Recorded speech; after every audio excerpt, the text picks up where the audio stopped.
Intervalle de fluctuation. Alors, intervalle de fluctuation asymptotique au seuil de, souvent 95% d'ailleurs.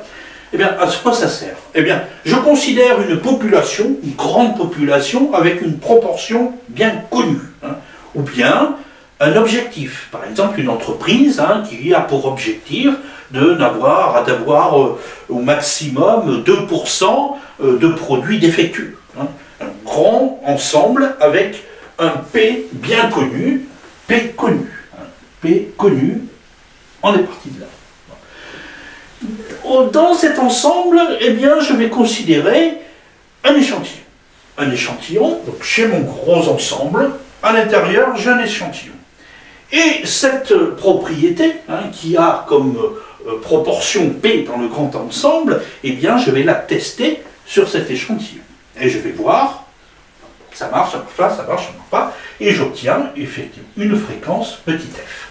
Eh bien, l'intervalle de fluctuation asymptotique, grand I, au seuil de 95%, c'est pratiquement toujours celui que l'on prend, eh bien, c'est égal à P moins 1,96 multiplié par racine carrée de P facteur de 1 moins P sur N, N étant bien entendu la taille de l'échantillon, et la fréquence c'est donc le nombre de OK sur N, et bien entendu on va jusqu'à P plus 1,96 multiplié par racine carrée de P facteur de 1 moins P sur N. Alors que se passe-t-il?